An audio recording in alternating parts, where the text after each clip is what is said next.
നമസ്കാരം, കൊട്ടാരക്കര മീഡിയയിലേക്ക് സ്വാഗതം. പെരുമഴ സംസ്ഥാനത്തെ കനത്ത നാശനഷ്ടങ്ങൾ ഉണ്ടാക്കുന്നത് തുടരുകയാണ്. റെയിൽവേ ട്രാക്കുകളിൽ തുടർച്ചയായി മരം കടപുഴകി വീഴുന്നത് യാത്രക്കാർക്ക് വലിയ തിരിച്ചടിയാണ് സൃഷ്ടിക്കുന്നത്.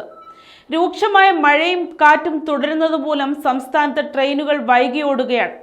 മംഗലാപുരം, തിരുവനന്തപുരം വന്ദേ ഭാരത് അടക്കമുള്ള നിരവധി ട്രെയിനുകളാണ് വൈകി ഓടുന്നത്. കഴിഞ്ഞ ദിവസം മംഗലാപുരത്തേക്കുള്ള വന്ദേ ഭാരത് വൈകിയിരുന്നു. അതുമൂലം തിരിച്ചുള്ള ട്രെയിനിന്റെ സമയം ക്രമീകരിച്ചിരുന്നു. ഇതാണ് വന്ദേ ഭാരത് വൈകാൻ കാരണം. തിരുവനന്തപുരത്തേക്കുള്ള നേത്രാവതി എക്സ്പ്രസ്, മലബാർ എക്സ്പ്രസ്, കന്യാകുമാരിയിലേക്കുള്ള പരശുരാം എക്സ്പ്രസ് എന്നിവയാണ് വൈകി ഓടുന്ന പ്രധാനപ്പെട്ട ട്രെയിനുകൾ. പാലക്കാട് ഡിവിഷനിലും നിരവധി ട്രെയിനുകൾ വൈകി ഓടുന്നുണ്ട്. Coimbatore Mangaluru intercity express, Kannur Shoranur passenger, Kannur Coimbatore passenger എന്നിവയാണ് വൈകി ഓടുന്നത്. ഇന്നലെ രാത്രി കോഴിക്കോട് അരീക്കാട് ഭാഗത്ത് റെയിൽവേ ട്രാക്കിൽ മരം വീണിരുന്നു. ഇതാണ് ട്രെയിൻ ഗതാഗതം സ്തംഭിക്കാൻ കാരണമായത്. 10 മണിക്കൂറോളം സമയമെടുത്താണ് മരം നീക്കിയതും ഗതാഗതം പുനഃസ്ഥാപിച്ചതും.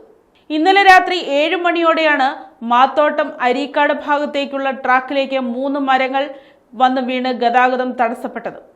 കോഴിക്കോട് റെയിൽവേ സ്റ്റേഷനിൽ നിർത്താൻ ലക്ഷ്യമിട്ട് തിരുനെൽവേലി ജാംനഗർ എക്സ്പ്രസ് താരതമ്യേന വേഗത്തിൽ വരുന്നതിനിടെ ഫറോക്ക് സ്റ്റേഷൻ കഴിഞ്ഞ് അല്പം കഴിഞ്ഞായിരുന്നു സംഭവം.